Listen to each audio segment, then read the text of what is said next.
Hey, All right, we should be good to go. People show it. what up? What's up? Hold on. I'm gonna put on Instagram live.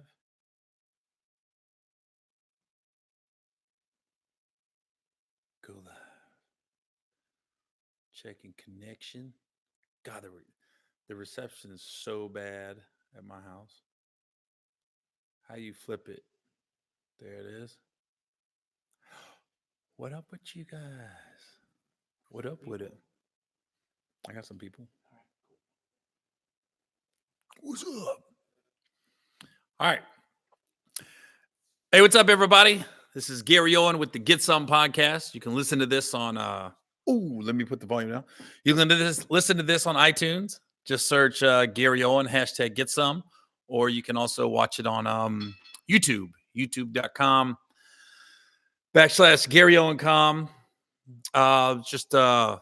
We'll start off with my schedule. This weekend, I am in St. Louis, Missouri at the Helium Comedy Club. It's right outside St. Louis. I'll be there this Friday, Saturday, Sunday, which is May 17th, 18th, and 19th. Then next weekend, I am in Charlotte, North Carolina at the Comedy Zone. Such a dope spot, too. It's like in a basement. It's like this dungeon, dingy. Ceilings are real low. It's like the laughs just reverberate off the walls there in Charlotte. So I'll be at the Comedy Zone May 23rd to the 26th. And then I am in Addison, Texas, which is right outside of Dallas, May 30th through June 2nd. Now, Addison and Dallas, I do New Year's Eve every year at the Verizon Theater. So I always do Addison in the summertime, but we don't add any shows. So once they're sold out, they're sold out. So if you're going to be in Dallas, May 30th to June 2nd, get your tickets early because those shows always sell out. And once they're gone, they're gone. It's a deal I made with the Verizon Theater that, you want to pull as many dollars from you can as a comedian out of a city, but you don't oversaturate yourself in a city. So I made a deal like the Verizon Theater is what they consider like the Fort Worth area, and Addison is the Dallas area. So it's like Dallas, Fort Worth. So you kind of draw from two cities at two different times. So I always do the Verizon Theater New Year's Eve in Grand Prairie. And then I do Addison in the summer. So May 3rd to June 2nd, I'll be at the Addison Improv. But once it's gone, it's gone. And this year, I'm doing December 30th and 31st at the Verizon Theater. So we're doing 2 nights this year because everything's sells out every time I go. It's awesome. And then June 4th and 5th, I'm in Tulsa, Oklahoma, and at the Looney Bin. And then June 8th, I am in San Antonio, Texas at the Empire Theater. And that's when I'm filming my special. We decided on the name Doing What I Do is going to be the name of my special. When I come to San Antonio, we're filming it for Showtime. I just got the set. Like the set's gonna be dope. It's gonna be sweet. It's gonna be awesome. So what else I want to talk about? Game of Thrones. We got 1 episode left, and God, last week was weird. Like that damn Targaryen came out of her. Oh my God, she got on that dragon, and that was it. She annihilated that whole city. One thing I didn't get is I didn't like how Cersei was killed. How you gonna do all that dirty shit to all them people and you just get crushed by a building? I wanted to be more one-on-one when she died. And but man, that blonde-headed chick on that dragon. There's too many names I can't keep up. That chick, man, she was on one, burning down the whole city, all them innocent people dying. She ain't gonna make it. She ain't getting on the Iron Throne. Let you know that right now. I don't know how they getting rid of that dragon. But she ain't getting on the Iron Throne. God dang, she was on one. She was killing everybody. All she had to do was if she got the dragon and all those big harpoon things were gone, all she had to do was fly up to the tower where Cersei was and burn the tower. That's all she had to do. Nobody would have said shit. She could just went shoo, and then boom. I'm saying it but the episode only would have been 3 minutes long. But it was a lot going on. that episode, and I think it's very, very clear. It's not going to be a shocker.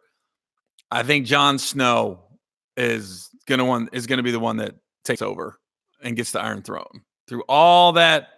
But he's almost like the New England Patriots. He's like Tom Brady.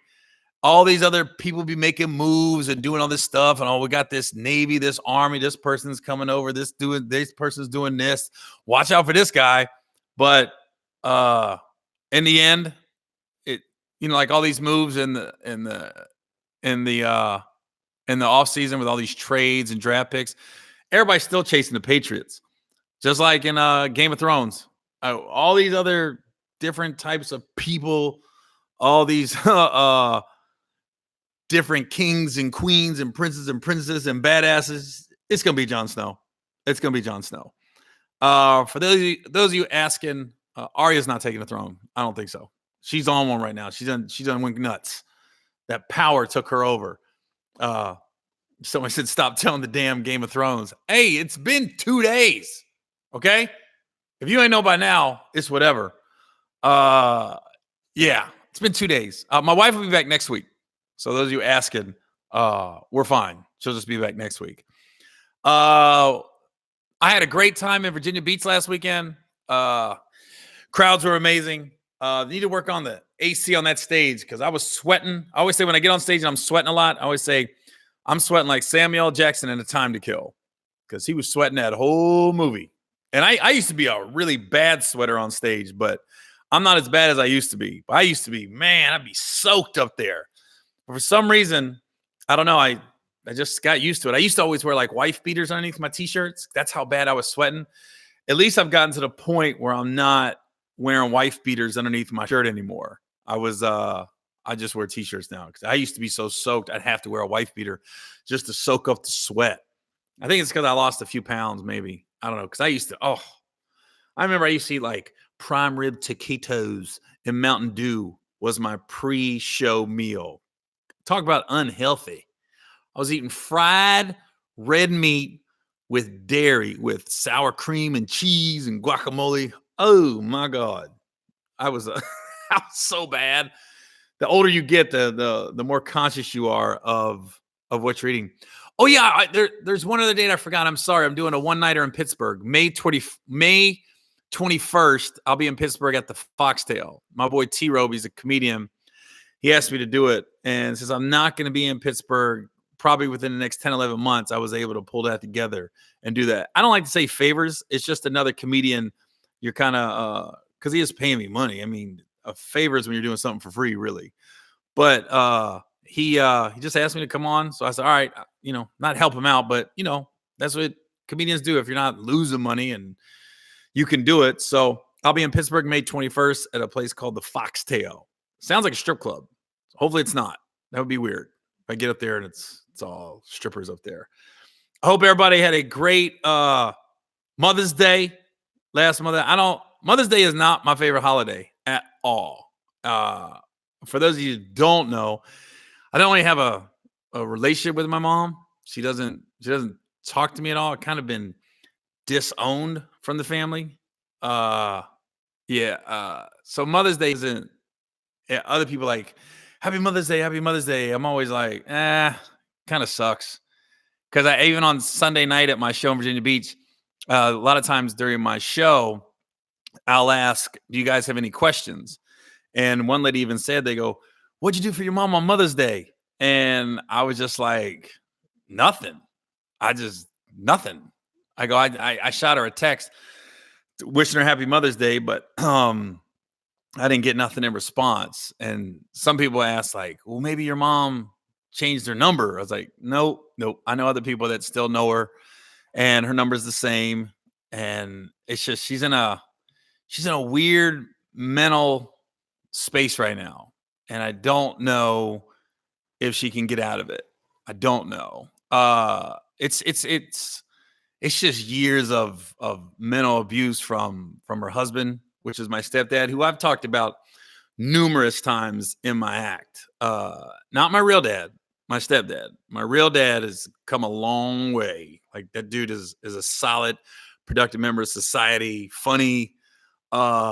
family comes first for him now. It wasn't always like that with him. He had to grow up because him and my mom had me in high school, and that didn't work out. But Mother's Day always, it just sucks. Like I'm glad I got my wife to I can pamper her and do stuff for her, but still, yeah, I think every son, you want to take care of your mom on Mother's Day. And the fact that, I just don't have any kind of contact with her. Uh it's just and when it's not your fault.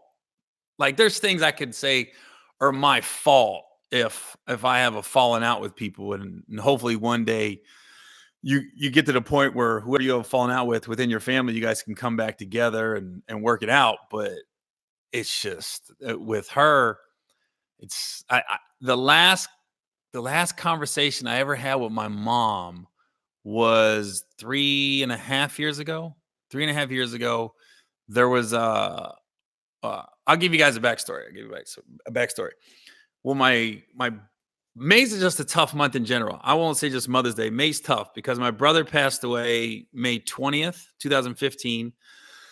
So I'll go home this week to Ohio. For some reason, I'm always home on May 20th since he's passed away. I don't know what the deal is with that. Now I live in California, but this May 20th, I'll be back in Ohio. I'll be and I'll go to the cemetery, and I'll spend probably 20, 30 minutes with them. And I always just like kind of clean it up. I always go there with like a rag, and I wipe off his headstone. And the cemetery does a good job of keeping up the grounds. So there's not really anything like that. He's in a good cemetery, but uh I'll always leave a pair of shoes for him because when my brother was alive, he used to take all my clothes that I didn't wear anymore and shoes and pants because we were about the same size. And so when he was alive, I'd always he'd come over, I'd meet him somewhere, and I'd have like a big garbage bag full of clothes, and I'd give it to him. Instead of giving it to the Salvation Army, I give it to him. So it was like the last 3-4 years of his life. It was funny because all his pictures are in clothes that I gave him. I was like, oh, it was, to me, I liked it because I was like, he's getting, they're not just sitting around, like he's actually using them, and so I always leave a pair of running shoes on top of his headstone because I always had like the Pegasus from Nike. I liked them and he liked them. So I'd always get a pair, I always get an old pair, and I'll put them on top of his headstone. And then I'll just spend 20 minutes with him. And then I always get a little nervous when I go to the cemetery though, because every time I park my car, it's a small, not a very big cemetery he's buried at. But I'll park my car in a way that I can pull right out in case like my stepdad shows up or anybody on that side of the family, because my stepdad and my younger brother, who is now out of jail, they can be hotheads. And when you combine irrational behavior, short temper, and emotion, that could be a powder keg. And I don't ever want to be at the cemetery when my stepdad or my younger brother shows up, and you don't know what's going. They'll probably work something out in their head that who knows what they would think. So it's crazy how I always have to take a deep breath before I pull into the cemetery to see my brother, and then I have to park my car in a way that I can literally jet out if they showed up, because I just don't know what they would do. But when my brother passed away, after he passed away, and I've gotten into it numerous times that he died of a heroin overdose. I got this weird message on Facebook from this lady, and she said she was the guardian at Lidum, which is like a court appointed attorney, I guess, to look out for a child, like my mom and stepdad and the baby mama, my brother's daughter. They were having a custody battle over my daughter, my brother's daughter. She was 3 when my brother passed away, or she was 2.5, almost 3. And so there was a custody battle that I didn't know was going on. And she said, are you Dallas Randall's older brother? And I went, yeah. And then she left me a phone number. She goes, "Can you contact me, please? I'm with the Butler County court system, blah, blah, blah." And I was like, "Yeah." So I give this lady a call, and she said, it's odd. She goes, there's a custody battle between baby mama and your mom, and stepdad. And she goes, "I've been to your mom's house like, over 15 times, and there's no pictures of you in the house. There's no trace that you were in that family." She goes, "And I asked your mom, did she have any other children? Because she told me about, your brother and sister that, were still around." And all my mom said was, "Yeah, I have an older son, but he left home when he was 17." And that's all my mom said to this court appointed attorney. So she said somebody in her office said, "That's Gary Owen's younger brother, right? That the one that the young man that passed away, and the daughter that's having the custody battle, that's Gary Owen's niece." And she said, "I'm not comfortable with either household." So she goes, "I'm recommending a emergency removal. If that happens, then she goes into foster care." And I said, "Oh, I don't want that to happen." So I said, "What can I do?" So she goes, "Well, if you take, temporary custody of her, then I would have to do a couple home visits to see what your home life is like. But I could recommend the little girl coming to you." And I said, "Fine. Yeah, I don't want her in foster care." So the guardian ad litem came over, and she did a couple visits, home visits with me and my wife and our kids, and interviewed us and everything. Then she went in for the emergency removal because she didn't feel like it was a healthy environment with the baby mama or my mom and stepdad. And my brother was living at home at the time, and everybody knew he was dealing and using, but nobody could prove it. And I knew, so I was just like, "Yeah, we'll take her." And then she went in for the emergency removal, and at that point, me and my wife had to fill out paperwork to say we'll take the little girl, my niece. And the judge, he said, "No, she's not in any imminent danger or any physical harm or anything like that." So what happened is they didn't the my niece ended up staying with my mom and stepdad. They had gotten temporary custody from the baby mama. But now, once the emergency removal went in, they saw paperwork that I had signed, but I couldn't say nothing, that I was going to take her. And now they were up in arms. They were not happy. They were like, "What's this? You're trying to take her from us?" And I had to call my mom, and I told her, I said, "Mom, how do you say to your mom that the judge thought you weren't a good parent? How do you say that?" I mean, I didn't want to. I mean, she just lost her son. I'm not trying to throw salt on the wound, and so I was just trying to tap dance around my answer to my mom. And then I asked her. I said, I think you should give me and Kenya custody of the baby." And she was like, my mom was like, "Well, let me think about it over the weekend." And she was like, "In my heart, I know this is the right thing to do." And I tried to go at my mom like, "Mom, you're in your 60s. This is a 3-year-old girl. You're not going to be able to keep up with her when you're in your 70s, and she's a teenager. And she's already going to need therapy." And I mean, she's seen her dad overdose at 2 years old. I mean, that she might not register now, but somewhere that's in her brain. And also, she's just, the environment she's in is just not healthy. It's just not healthy, bottom line. So that's the angle I tried to go with my mom. Like, "Mom, just let me and Kenya have her. She'll be in private school. You can't ever choose who your kids are going to hang out with, but you can definitely, influence the pool from which they're choosing from as far as their friends."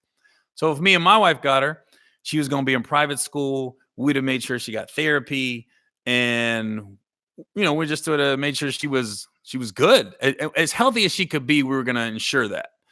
And my mom thought about it, and I even talked to my stepdad about it, which we never talk. I talked to him about it, and then Monday came, and my mom just said, "I can't do it. I can't let her go."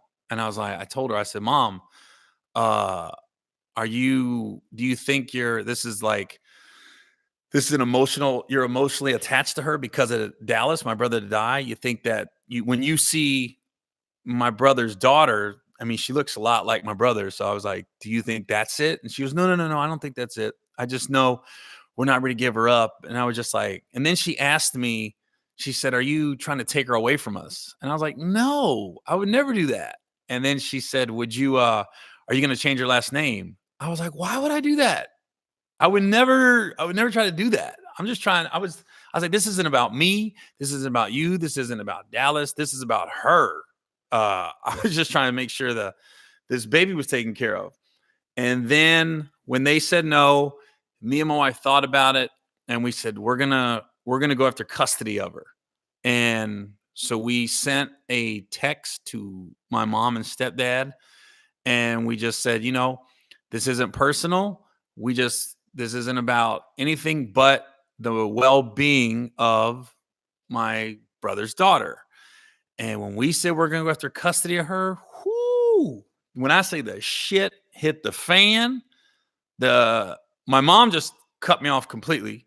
And my brother, my other younger brother, who just got out of jail, just got out of prison a couple weeks ago. He wasn't in at this time. This was 3 years ago. He sent me the ugliest text and here's the funny part. From my mom's phone, he sent the text because he doesn't have a phone. So he has to use my mom's phone. So I'm texting to my mom and my stepdad. My brother's one that responds from my mom's phone and just going off, you motherfucker, you piece of shit. It was a lot of 4-letter words. And then he was also like, how the family, you don't care about this family. You just want to tear this family apart. And then she said, what did he say? He said, you're trying to tear this family apart. And then he said, don't, something like, you better watch it or I'm going to air out all your dirty laundry. He goes, and you don't want that happening. And I was like, what kind of shit can he possibly make up? So I thought about it again. And I told my wife, I was like, we can't get this little girl. As much as we want to get her, I said, we can't because I have to look out for my own family. So if we was to go in a custody battle and get custody of my brother's daughter, my niece, what would happen was if we would have her, when we would have her, let's say we take 10 steps forward with her. Every time she would go back with my mom and stepdad, it was going to be 7 steps back. Because I don't know what they were going to put into her brain. And then we were going to be emotionally tied to them also, because now they'd be coming over the house and seeing her. I was just like, I got to look out for my 3 kids and my wife. I got to think of them first. And I know that sucks. And I just hope that my niece has some kind of inner resolve that even though she's a part of this toxic environment, she can eventually get out of it. Because I've had no contact with anybody since that, which was 3.5 years ago. I've had no contact with anybody on that side of the family. So that kind of sucks. And then especially like I noticed my brother, since he's gotten out of jail in the last month, he put a pretty ugly Facebook post about me that he put up. And a lot of this stems from, if you guys can go to BuzzFeed, you can go to BuzzFeed.com and you can search Gary Owen. They did an article on me in March of 2015, 2 months before my brother passed away.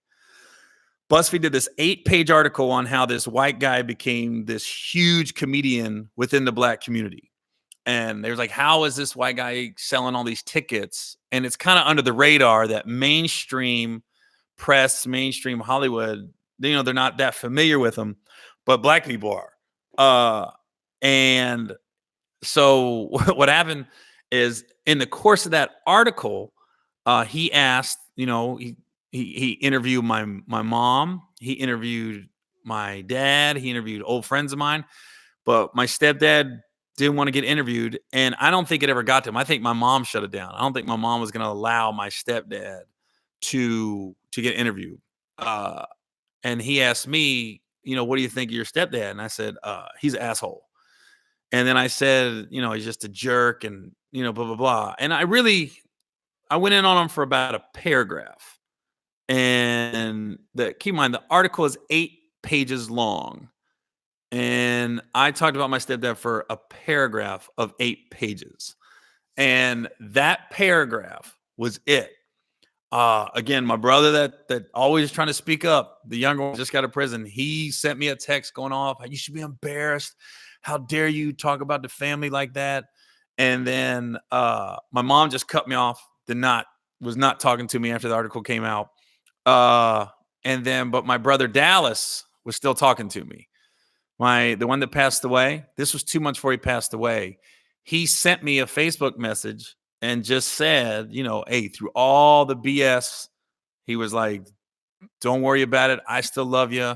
I no matter what you hear or what's going on, just know that, you're still my brother and I still love you.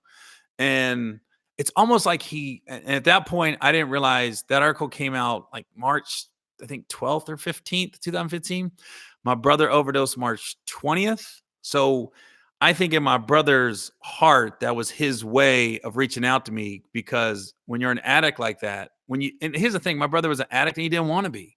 He just couldn't stop himself. I think he was reaching out because every time you put that needle in your arm, it's Russian roulette. And I think he knew every time he shot up, that could be the last time. And it was just his way of just saying, I still love you, Gary, even through all the BS. Because my stepdad is he's the man. I don't want to say mastermind, but he is he's the heartbeat of all this dysfunction. But as much shit as my stepdad did growing up, and if you listen to I've been doing this podcast about a year and a half now. If you listen to the first couple podcasts, I would do like crazy stepdad stories, because I got so many stories about my stepdad and the crazy shit he did growing up. And then my brother would tell me he was still doing the same shit. Okay, so I'll give you one story. So when I was 15 or 16, my stepdad came to me and he was like, hey, I had to be 16. I'm sorry, I had to be 16. He was like, hey man, you gotta get a job. And I was like, huh? He goes, you gotta get a job. And I was like, what? I don't have a driver's license. You only even give a driver's license. How am I gonna get to and from work if I get a job? He goes, that ain't my problem, but you got to get a job. And then he said, I'm sick of you freeloading on your mother like this. I'm 16 at home. And he was like, he told me he's sick of me freeloading off my mom. And then he just would not stop. He would say something else and something else and something else. And finally, I was up against the door. And the more he talked, the closer he was getting to my face. And I reached behind me to grab the doorknob. And I don't even know why I reached for it. But as soon as I reached for it, he took his forearm and put it against my throat. And he lifted me up off the ground. And he was just like, he was choking me like this with his forearm in my throat. And he was choking me. And he was just going off, motherfucker. And, and kind of tried to push him off of me a little bit. And I was, and then he backed up and I kind of fell to the ground like this. I was catching my breath. And then I just remember him lighting a cigarette. He lit the cigarette, took a puff, took a deep breath, and then he just walked to the back. That was his MO. Whenever he did something crazy, he would just walk back to his room. He lived in a little trailer. Wasn't that much, there ain't that many rooms you can go to in the trailer. And I remember I just sat there like catching my breath. And then I went to my room. And it's always that classic case of, the persecutor becomes the savior, because an hour later, he knocks on my door, that was my fault. And, I just lose my temper sometimes. And then he became like a nice guy afterwards to me. And so I remember, that's just one story. I mean, there's 100 of them. That was one story I remember. So I'm talking to my brother one day, the one that passed away, Dallas. And he tells me the exact same story, damn near verbatim. He goes, man, he goes, Dad's was on one the other day. I said, what do you mean?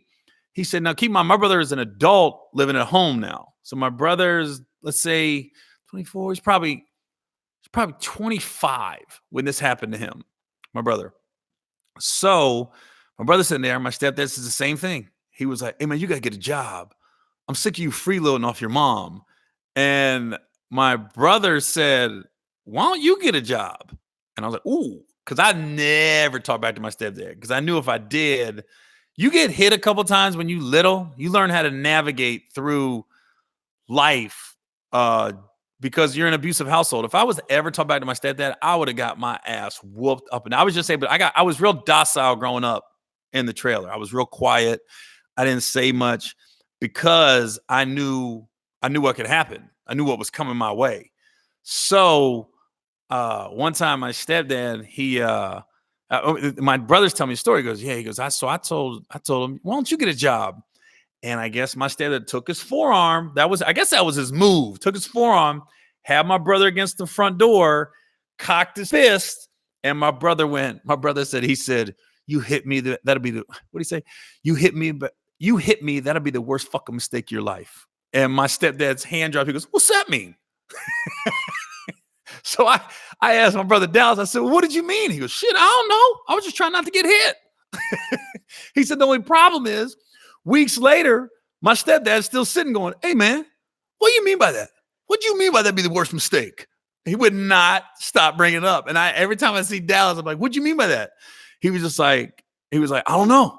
I was just trying not to get hit in the face. That's all I was doing. So I was like, God, that is the exact same story. Like verbatim, his line was, hey, you got to stop freeloading off your mom. You got to get a job. But yet the thing about it was he ain't got a job. You're unemployed telling your kids to get a job. When I tell you, when I walked in, I came over one time, it had to be 10, 15 years ago. And I literally saw my stepdad and my brother Dallas, they were doing something at the kitchen table. And I asked my brother what he was doing. And my brother's like, oh, he showed me how to fill out unemployment. He goes, there's no reason to get a job that pays minimum wage. It's not worth it. You better off just get unemployment. I was like, oh my God, I got this guy. He's every stereotype. That's why I always said, like, whenever I would hear like bad stereotypes about Black people, it never was describing Black people to me. It was always describing my stepdad. When you hear people say, Black guys are lazy. I'm like, nah, Ra's lazy. Black guys can get a job. They don't want a job. Nah, Ra can get a job. Like, who the fuck you talking about? You talking about Black guys or my stepdad? He's white. That was like every stereotypical bad stereotype about Black guys was my stepdad. Stepdad was a white dude. My stepdad's lazy. My stepdad the one could get a job. He didn't want to get a job. I was just like, that was crazy. But when the shit happened, the custody battle, and haven't spoken to my mom since. It's the thing about it is through all of it, I still have forgiven everybody. I'm good. I'm productive. I'm happy in life. I'm healthy. My kids are healthy. It is a lot of pressure on my kids though, because I'd be looking at my kids like, you guys cannot fail in life. You can't. I need you guys to be successful. And whatever you do, you ain't got to be multi-millionaires. Just be productive, good people. Because I know it's weird. Like in the back of my brain, I know my stepdad is out there waiting. Like I hate to say waiting for my downfall, but that dude is waiting for me to do something messed up. Just so internally he can gloat, because he's got to be so unhappy with himself that he's always bringing other people down. He's just a fucking black cloud, man. I used to hate going over there. Jesus Christ. But when the custody battle happened and then that BuzzFeed article came out, like I said, you can always go to BuzzFeed.com and look up that article. It's 8 pages long. And then what's crazy, my mom stopped talking to me when that article came out in March of 2015. And I was texting my mom constantly because we was cool up to that point.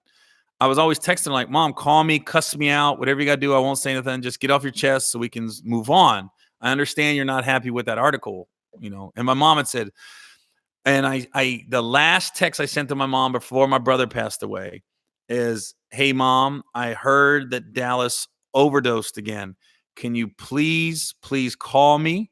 Keep me in the loop." I was like, "I don't want the next phone call you make to me to be something happened to Dallas." I didn't want to say dead because I didn't want to put that in the universe. I just said, "I don't want the next phone call to be something happened to Dallas." And May 20th, 2015, the phone call came. And I knew when my mom called me, I knew my brother passed away because she called me at like 12:30 at night, and she hasn't talked to me in 2 months. And then she calls me to say, you know, I listened to the voicemail and she was crying on the voicemail, and I didn't want to answer because when I saw my mom call me at 12:30, I didn't want to answer because my stomach dropped, and I immediately went. I said, "My brother died." And I remember I hit my wife and I go, I think Dallas died. And she was like, "Why? We're we're sleeping." And I was like, "My mom just called me. It's 12:30 at night. Why would she call me this late?" And I start getting on the internet first. I open my laptop. I got like on Facebook. I Google my brother's name, and I didn't see anything. So I thought maybe he's not dead. Maybe just something happened to him. And then when I called my mom back, and then she was in hysterics. She was in tears, and she was just like, her first words was like, "We lost Dallas." We lost Dallas, and I was just like, "Fuck." And so I went over there the next day, and I saw her. And that's the first time I had talking to her in a couple months, and you know, she had told me, I said, "Mom, I know it's not the time, but we're gonna have to talk about that article." So we went on the driveway and it was just me and her. And whenever I can get my mom one-on-one, she's fine. She still is in a kind of alternative reality by how she's rationalized things. I guess somehow she would have to, because if she ever was sit down and be very honest with herself, that'd be a lot for her to take, that she let all this abuse happen. Uh, And she just said, she goes, "Gary, when that article came out on BuzzFeed," she said, "I just got so many emails and people were talking about me crazy." And I told her, I said, "Mom, let's just stop with all the emails. How many did you get, Mom? Was it 2? Was it 3?" And I bet you it was 2 or 3 emails. I mean, she's in her 60s. She's not active on social media like that. She works in a factory. And the fact that there was 29 comments on the BuzzFeed article, it wasn't like it was some crazy article that went viral. It was just a BuzzFeed article. And I think in her world, my mom's small world of Southern Ohio, in her mind, it was all these people emailed and called her, but it probably was just a couple friends and a couple family members that asked. But at no point did she call me a liar. At no point did my mom ever call me a liar. She did say, you don't have to tell people everything about what happens in your family.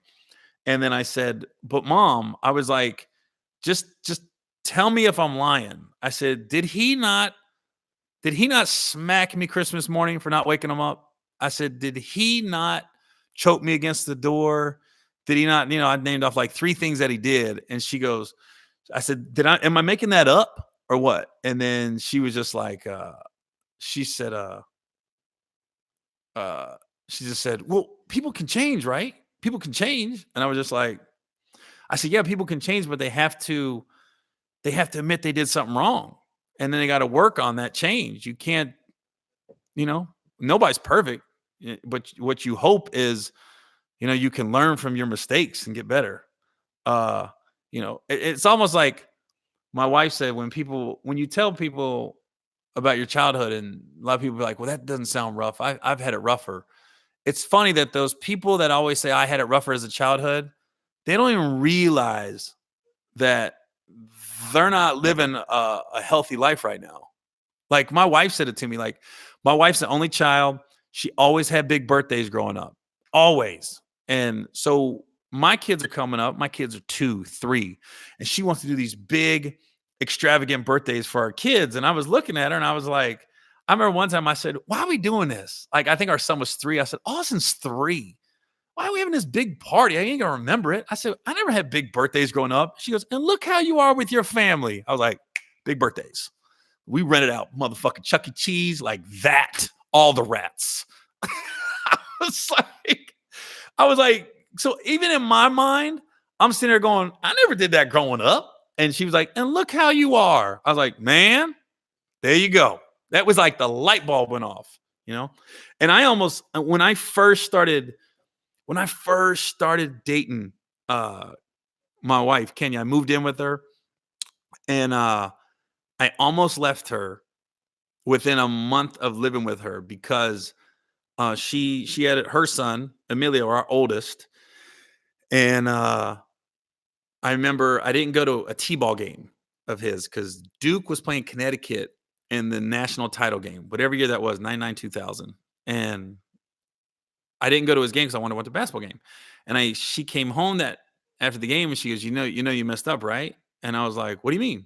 She was like, you should have went to his T-ball game because you got time to make it right, but he's gonna remember that. And I was like, oh, and she goes, the stories you've told me about your family, nobody went to your games or nothing. And I was like, yeah. So I never missed another T-ball game when I was in town. But about a week later, I just started packing up my shit and I was leaving.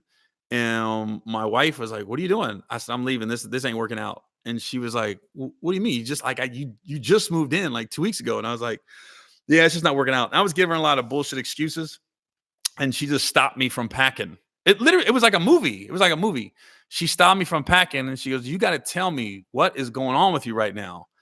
And I just broke down. Like I broke down like a baby. And I was just like, I said, I cannot have a kid looking at me and feeling about me the way I feel about my stepdad.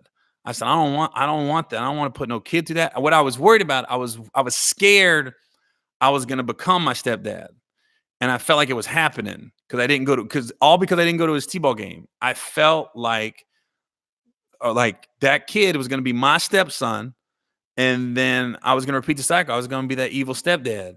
And I remember my wife was just like, she was holding me and she was just like, you don't have to worry about that. She goes, you just got to do what I tell you to do. You got to trust me on this and you'll be okay. And literally I was like, okay. And I was actually relieved because I had nowhere to go. I was like packing. I don't know where the fuck I was going. I was like, I'd probably been just on the street in the parking lot or something at a Red Roof Inn. So, so she told me, she goes, no, you don't have to worry about that. I won't allow that to happen. But I was like sweating. I just like, it was crazy. It was like, my childhood kept rushing back to me in that moment. And I kept thinking, I'm going to become my stepdad. And I don't want to put no kid through that. I don't want nobody looking at me and feeling about me the way I feel to this day. I still feel the same way about my stepdad. I was like, I don't want to go through that shit. And so she just said, I won't allow that to happen. I won't allow it to happen. So, yeah. So Mother's Day, with all that being said, Mother's Day it's not my favorite holiday. I'll put it that way. May's not my favorite month. Like May 20th is when my brother passed. And then Mother's Day comes around and it just kind of sucks. But I'll be there on May 20th to go to the cemetery and, pay my respects to my brother like I do. And I do remember my other brother just got out of prison when he wrote that Facebook message. He wrote it was pretty ugly. It was a pretty ugly Facebook message directed towards me about how I was full of shit, how I never took care of my brother. He went on and on about he was sick of people saying what a good brother I am because I was speaking to schools and I was, trying to just raise awareness about addiction and childhood trauma when my brother passed away. And my brother's like, I'm so sick of people sending me messages going, that's so cool what Gary's doing. He goes, it makes me sick to my stomach because Dallas couldn't stand Gary. And he goes, explain to me this. If Gary's a multimillionaire, why did Dallas die in a Section 8 apartment with not a dime to his name? And I was like, because he was a heroin addict. That's why he died in a Section 8 apartment, because that's where he was going to get the heroin. And he was a heroin addict. You don't give heroin addicts money. You don't. And he tried to say all this stuff like I wasn't around, even though I was the one that sent my brother to rehab, paid for him to go to rehab, drove him to rehab. I'm secure. I know my relationship with my brother Dallas. I know we were good. And I know I loved him. I know he loved me. And I think his death hit me so hard because he was my little brother that really looked up to me. Like, he looked up to his older brother. He was happy for all my successes. There was no animosity. There was no jealousy. He was just happy. He was the one that always came to he was the one that always came to my shows. Like, I think my mom in her life, even when we was cool, has been to 2 of my stand-up shows. That family just never really supported me like that. But my Dallas did. Dallas would any chance he could get, he'd come see me. He'd come see my shows. So we were close. So I'm just gonna end this podcast. That was a little deep, but this is the letter my brother wrote me from rehab.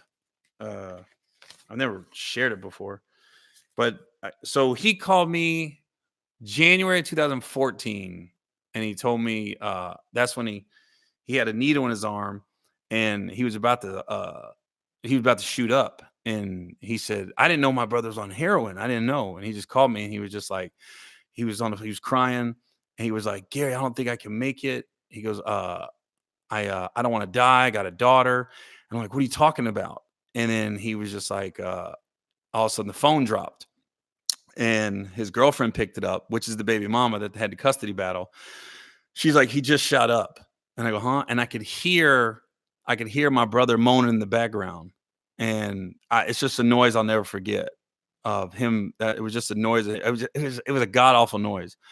But I immediately, I called my mom, and I was like, you got to go get Dallas. He just shot up. I don't know where he's at. And I guess he's doing heroin. And at that point, I didn't know my mom knew.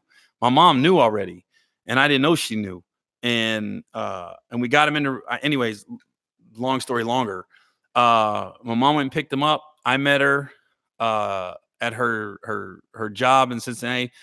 My brother was in the back of her car. I hopped in her car. We drove down to Bowling Green, Kentucky. I got him in this rehab facility called the Quest House. Took care of it. He was in there for 8 weeks, and he was clean for a little while, and then he just started using again. And what's crazy is, like, you never know. Like, the week my brother called me, January 2014, it was the same week Ride Along came out. So I came off Think Like a Man, and then I'm in Ride Along. So I'm just, at this point, I'm like on top of the world professionally. I'm like, I'm in 2 #1 movies, and everything's going great.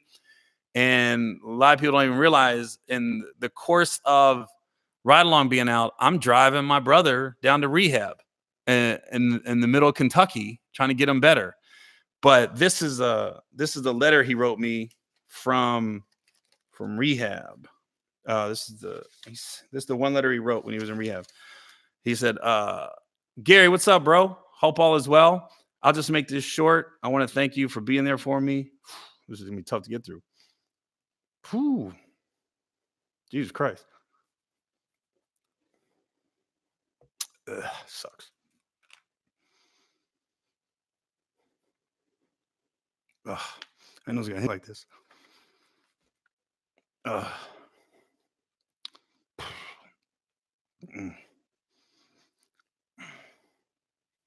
Well, I don't know if I can read it. He said, what's up, bro? Hope all's well. I'll just make this short. Phew, sucks.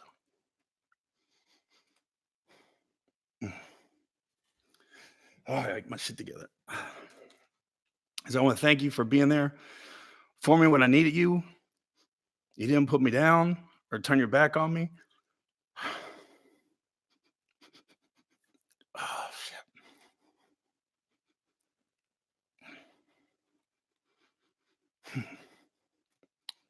It's crazy. You didn't ask questions. However, if you have any, just ask. You didn't hesitate or put it off. You got on the phone, made calls. You drove me here at 5 a.m.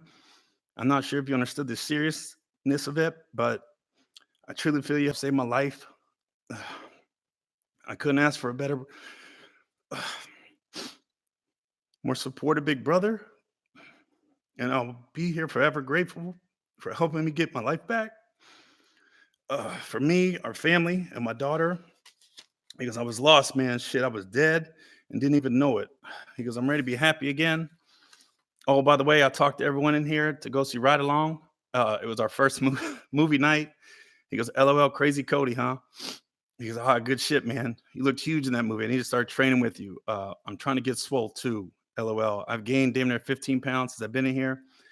Anyways, hope all is well back in Ohio. I get out on the 28th. It's a Thursday. Maybe if you are home that weekend, we can hang out or go do something, hopefully. Again, thank you. Grateful you're in my life. I love you, man, Dallas. Whew. It's tough. So that was his letter he wrote from rehab. I'm losing it here. Oh, Jesus. All right. Whew. That was tough. He's the only one that gets to me like that. Like, I've had people pass away, but my brother was the one, just because I think we fought so hard to keep him alive. So, all right. Well, I'll go see him on the 20th. Yeah. This is I gotta go. This is Gary Owen with the Get Some podcast. See you guys next week.